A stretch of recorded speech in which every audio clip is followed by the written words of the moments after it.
Welcome back to video 404, Ignoring Strengths Minimises Vulnerability. And in this final video on this particular subject, I really just wanted to put a case forward for why it's absolutely essential, not even a nice to have, that as organisations we do spend time and energy in building capability around how we're going to respond to gaps and threats and risk in times of even before challenge and crisis has rocked up on our door. And there's a couple of key reasons why this is so important. And for me, over the last, since 2008, I've worked with multiple companies on major projects and over 2,000 individuals that have come to Kickstart and wanting to create different businesses and careers. And the value of our work, the impact that's been created with clients has not been around strengths, it's been around being able to think differently and plan and respond a different response, to gaps and threats and risks. So I come with extensive real world experiences and all the challenges and success that come with that. But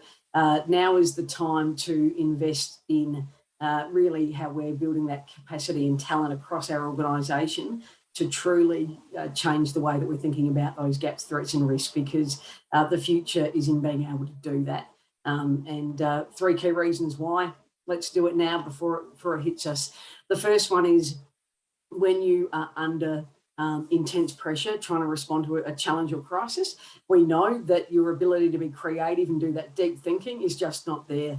Either the time's not there, you're reactionary, you're under incredible pressure, and really hard to be at that level when you need to do that deep creative thinking that will produce a very different outcome. So that's number one, why we really need to start thinking about our response to gaps, threats and risk.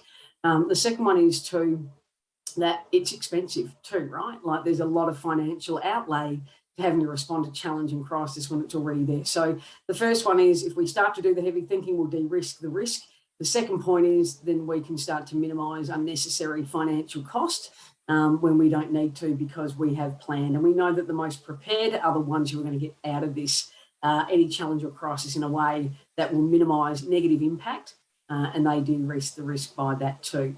The third reason why I feel this is incredibly important is that we actually have a duty of care to our workforce and to our team.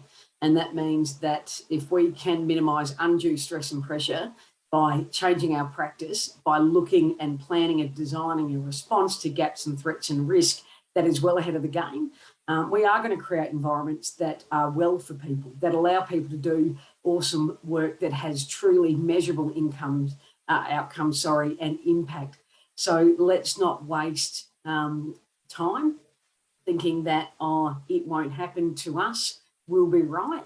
That isn't going to be the case. So if you ever need to put a case forward for why it's vital that you truly think about and respond to gaps, threats and risks differently, and acquiring that knowledge to be able to build that as a business, then do it now. We would certainly love to be part of that opportunity as well too.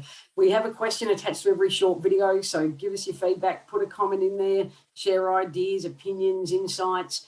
We would love to have it. We'd love to certainly be able to share that with our community and our network as well too. So thank you for being here. I look forward to seeing you across our different learning experiences. Come back and be part of it.